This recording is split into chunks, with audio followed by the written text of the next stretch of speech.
Y en Percepción seguimos con invitados maravillosos, extraordinarios. Pues hoy, en este momento, estamos con la profe María Andrea Villalba.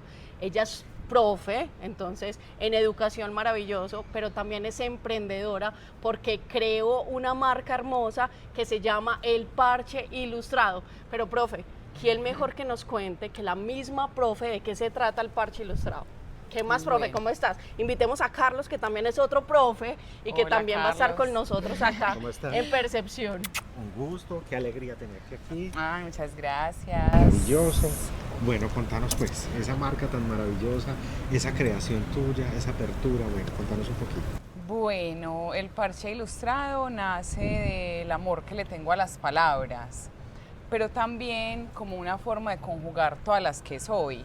Y entonces todas esas que soy, digamos que podrían confluir entre una muy académica, pero también una muy nea, pero el barrio, ¿cierto? Como un montón de cosas que hay en mí, el amor por la comunicación, yo también soy trabajadora social, entonces digamos que en el parche he podido como conjugar todo esto que soy. Entonces, ¿qué es el parche? Es un canal en redes sociales donde he buscado darle visibilidad a esas maneras populares en que hablamos, a las maneras cotidianas, ¿sí? Y también como una forma de enseñar el español de una manera, digamos, no normativa, ¿cierto? Porque la lengua no es solo lo que la norma nos dice que es. La lengua está viva y habita, digamos, en esa comunicación entre todos y todas, desde que nos levantamos hasta que nos acostamos. Digamos que no estamos siguiendo unos patrones y unas cartillas que nos dicen cómo tenemos que hablar, sino que vamos hablando también y compartiendo ciertas palabras y ciertas formas de expresarnos de acuerdo a cómo se nos vaya presentando la cotidianidad y la vida misma. Entonces el parche es eso, es esa visibilidad de nuestra forma cotidiana de hablar y particularmente de la de Medellín, ¿cierto? Que es como ese parlache que tiene toda una historia. Bueno, más o menos así como a grandes rasgos eso es el parche ilustrado. Nos encanta, profe, y más que dices, como salirse un poco de eso normativo, de ese tenemos que decirlo de esta manera, ¿no? O sea, ser naturales también, y lo que dices tú, dentro de un barrio hay una forma de lenguaje, dentro de un país, dentro de una ciudad, dentro de cada uno de nosotros, ¿cierto? Ajá. Decimos palabras que nos inventamos, ¿por qué no? Total. Entonces, ¿por qué enseñar eso, profe? Hasta en los pequeños grupos de amigos, de amigas, en la pareja, uno con la pareja crea un lenguaje propio, ¿cierto? Como unas formas códigos muy particulares, unos códigos. Entonces, a ver, esto es una rama de la lingüística que viene teniendo mucha fuerza y es la lingüística descriptiva, donde nos salimos, digamos, de ese purismo de la lengua y exploramos, digamos, como de manera un poco más objetiva cómo se da el fenómeno, sin juzgar, sin decir esto está bien o está mal, sino que así es como hablamos, así es como nuestra cultura, digamos, se ha desarrollado desde la lengua y desde el lenguaje, y es lo que he querido también darle visibilidad desde el parche, ¿cierto? Como a esa rama de la lingüística que nos permite ver el español y las lenguas, pues, y los idiomas, sin esa categoría de que está bien o está mal, sino que es, ¿cierto? Muy bien, pero hablemos un poquito de tu formación. Nos encanta cuando decís que las palabras de alguna manera son, o el lenguaje es un organismo vivo, el lenguaje también nos habla de alguna manera, y que esos diccionarios que se vuelven también el cementerio del idioma, o esa sintaxis, esa gramática que como nos aprisiona en el ser y en la vida y en el hablar, cómo de alguna manera lograste vadear esa muralla tan fuerte que tenemos ahí, que es muy invisible pero que es gigante. Y sabes que, bueno, yo creo que yo la tenía.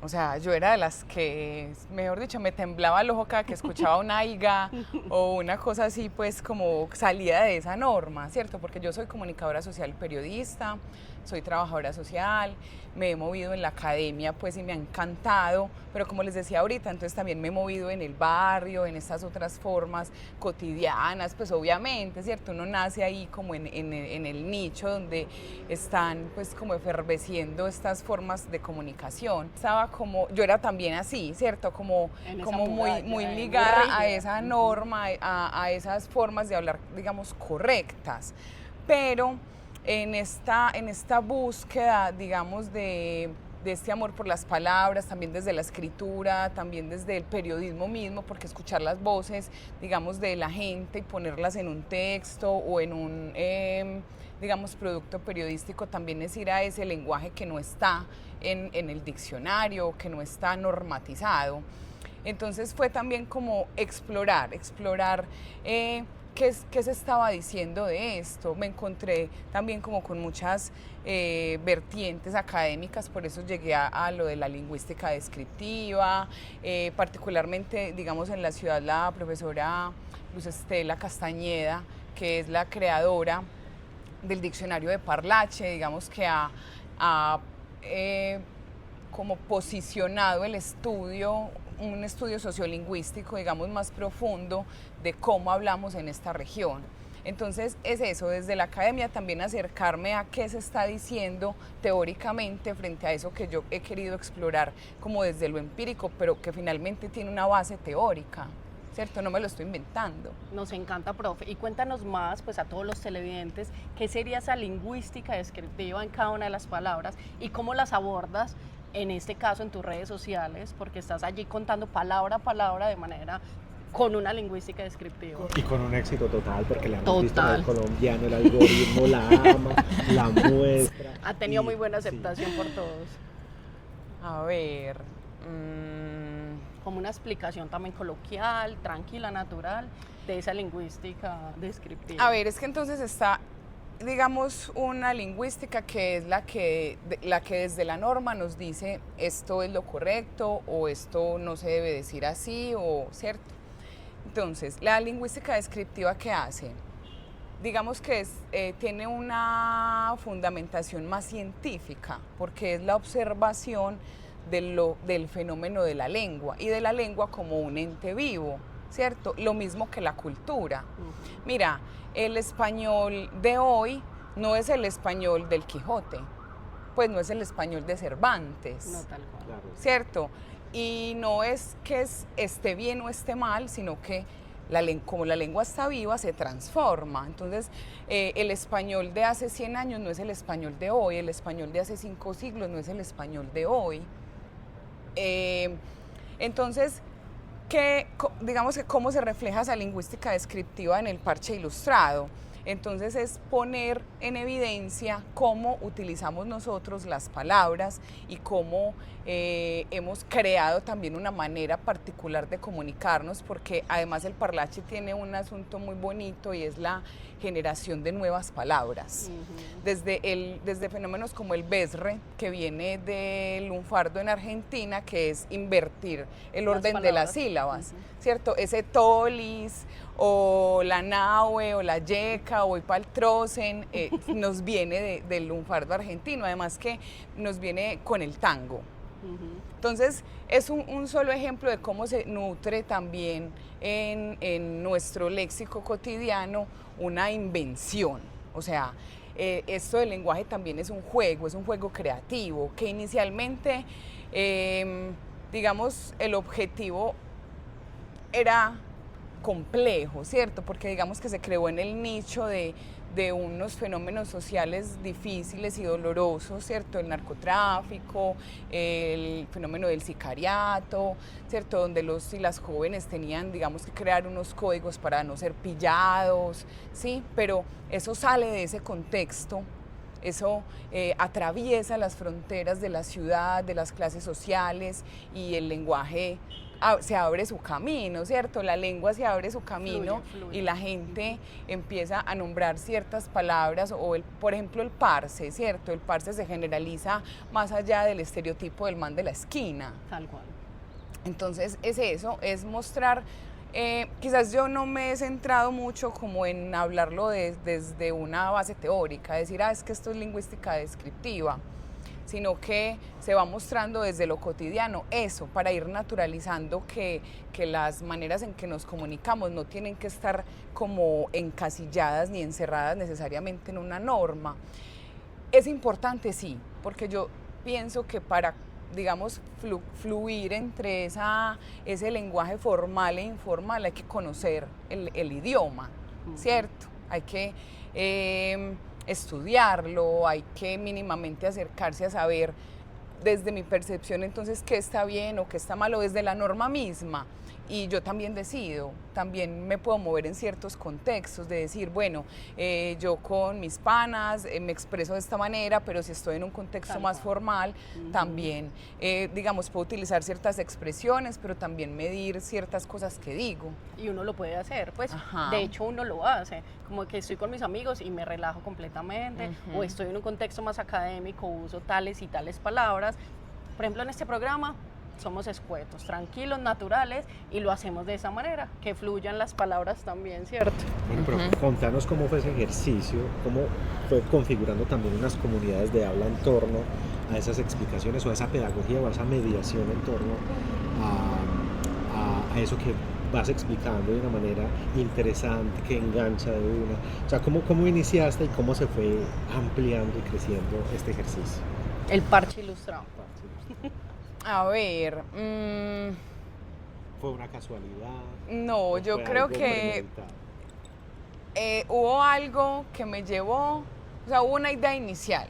Alguien alguna vez me dijo, parce, vos que te mueves en tantas cosas, deberías como mirar qué tal te va con eso de los cursos virtuales, que vos podrías montar un curso virtual de muchas cosas. Y yo me puse a pensar y me hablaron de una plataforma.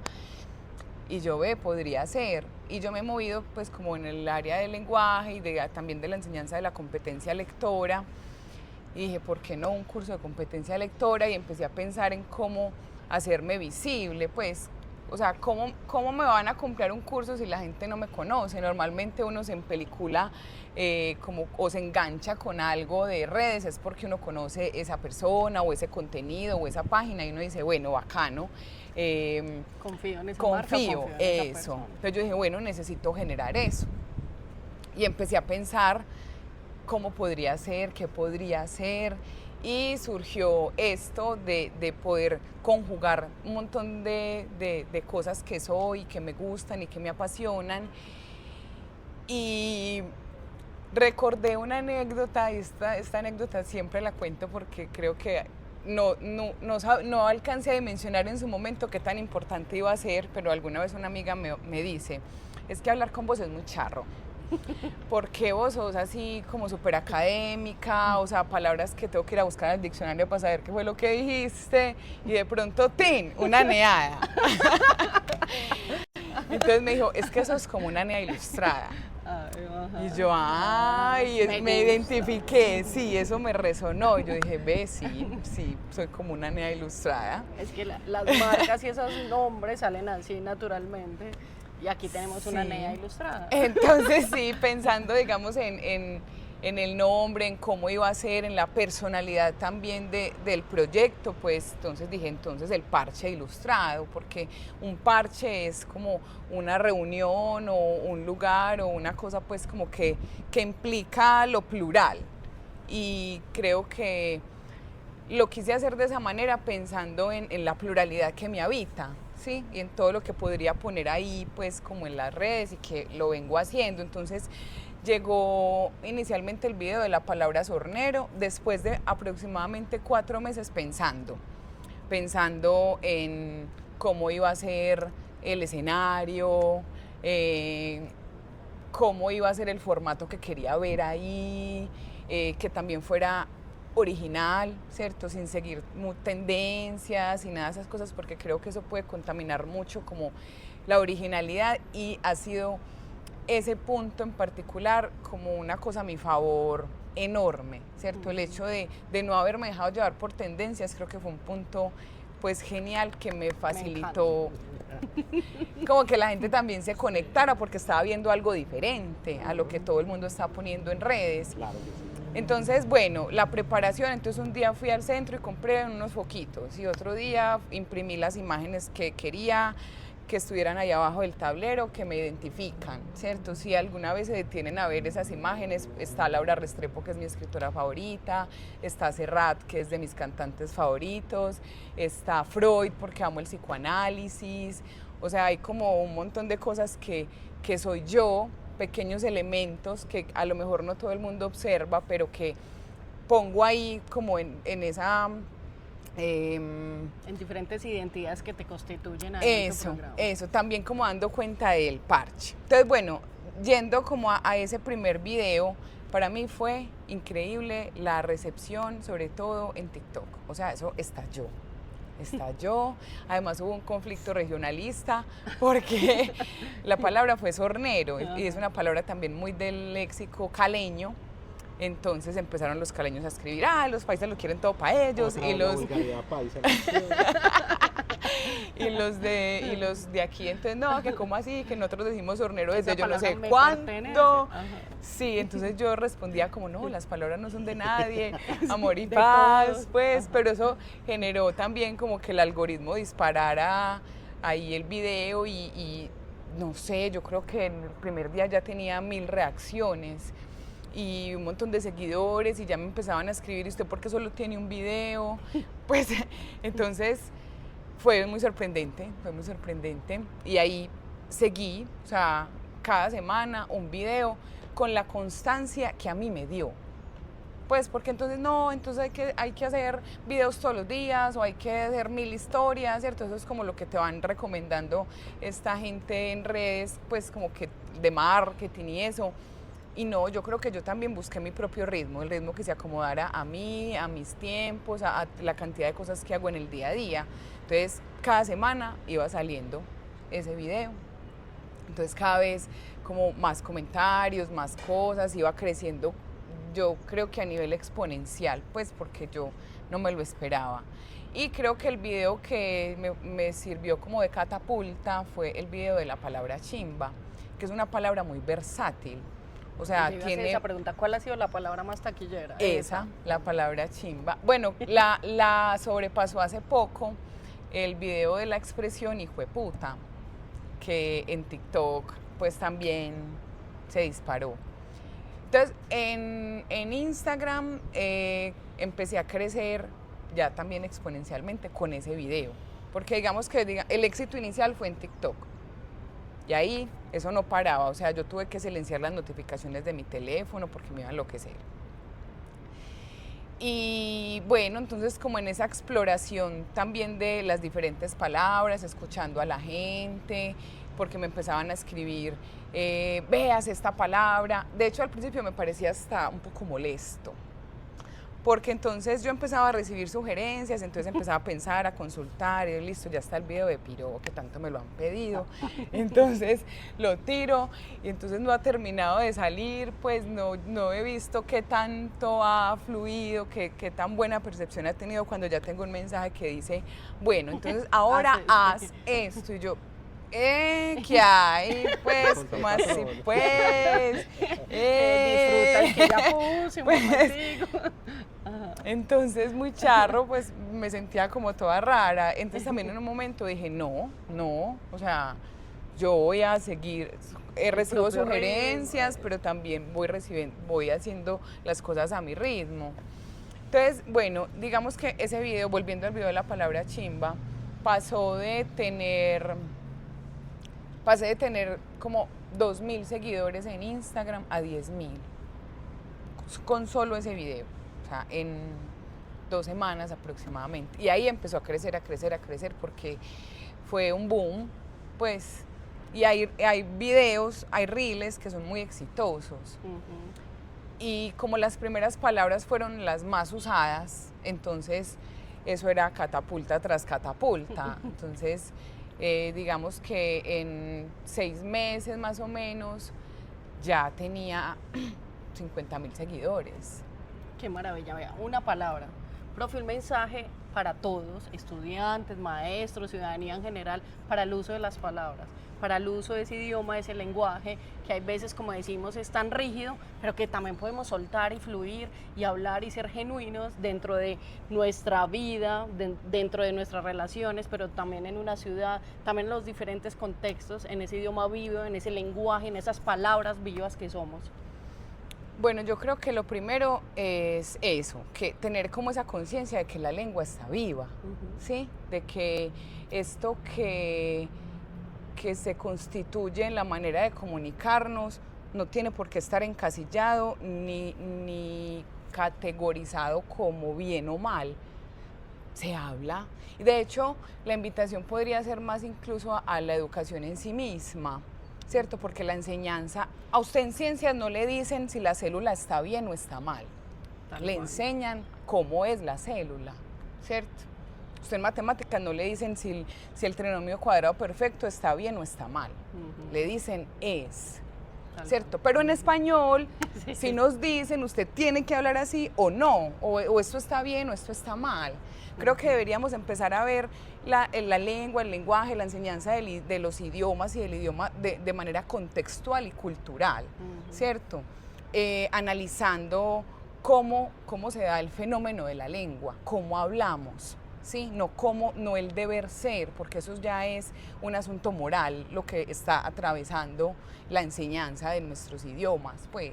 Entonces, la invitación creo que podría también ser a eso, o sea, a salirnos de esa idea de que la lengua es normativa y de que su enseñanza se tiene que ligar a un bien decir o a un mal decir. Creo que hay que fluirla y conocerla. Y explorarla mucho más. Eso, por ejemplo, ir a cómo hablan en otras regiones, en los diferentes dialectos, por ejemplo, las lenguas aborígenes. Nuestro español es riquísimo, sobre todo el español colombiano y latinoamericano es riquísimo en indigenismos, en africanismos, ¿cierto? Nuestra lengua no solamente viene del castellano, sino que toda la conjunción cultural que hemos tenido, digamos que ha hecho que ese idioma se nutra de un montón de culturas.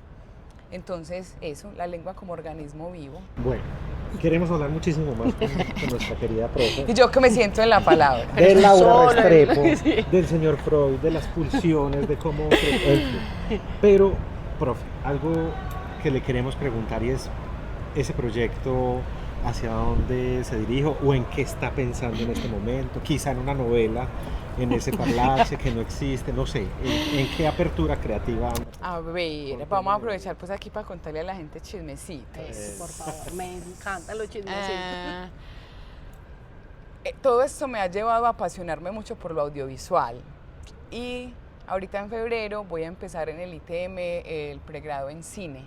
Ah, qué chévere. Entonces, Bravo, no sé, puede que el parche ilustrado termine en una película. ¿por qué no? Claro que sí. Toda la vida toda en peliculada, ya es hora de aprender a hacer las películas por mí misma. Me encanta, porque es una ciudad que no se ha contado por ahí, que el cine Ajá. todavía no la ha chismoseado por ahí. Entonces digamos que a más corto plazo quiero empezar a explorar un poco esto que hablamos hoy, ¿cierto? Salirme, o bueno, no salirme, darle continuidad a lo que va, ¿cierto? A la exploración de las palabras, pero acompañarlo con esto teórico, contándole a la gente de manera fresca, tranquila, todo este fenómeno de la lengua ¿qué? ¿Cierto? Creo que esta es una cosa que me he ido pensando en un formato también así corto, igual tipo reel, donde puedan ir quedando claras cosas como que esto no es un capricho, ¿cierto? Que también hay un estudio científico de la lengua como fenómeno, sin ser juzgada la lengua misma. Hermoso. Ahí fluimos en un mar bellísimo, ahí nos entregan pues una metáfora y una dirección en esperanza sobre lo que nos constituye como seres humanos, nuestro nombre, lo que nombramos todos los días, vivimos en el lenguaje. Ajá. Y ese lenguaje, como decíamos al principio, también nos habla a nosotros. Profe, finalmente, ya conclusión final. Es que no la queremos próxima. soltar. Estamos Qué bueno, ahora sí. Un spoiler del parche ilustrado. Para ¿Cómo que terminar. spoiler? A ¿Cómo que ver, un ¿qué spoiler palabritas de se qué? vienen ahí pensando? Una palabrita acá que nos ¿Hay alguna explique una palabrita. innovación? O si nos va a explicar también una palabrita, bienvenida ella sea. Sí, una curiosidad. La palabra marica, que la usamos tanto como vocativo, es decir, ya para no de manera peyorativa, ¿cierto? Sino para nombrar a un amigo, un pana, marica, ¿cierto? Mi tía diría, marica va, marica viene. Pues ustedes ya no se dicen sino marica, pero pues no lo hacemos de una manera, digamos, eso, peyorativa ni con ánimo de insultar. Pero inicialmente sí, tenía esa carga. ¿Y cómo te parece que viene del diminutivo del nombre María en Italia? Entonces a las María a las Marías en Italia se les decía o se les dice maricas. Entonces, Muy como interesante. la palabra se asocia a lo femenino, entonces termina volviéndose un insulto para los hombres homosexuales. Pero como la lengua está viva, se transforma, empiezan esta misma comunidad, estas mismas personas a apropiarse de estas palabras, como lo que sucedió con el fenómeno queer en Estados Unidos, ¿cierto?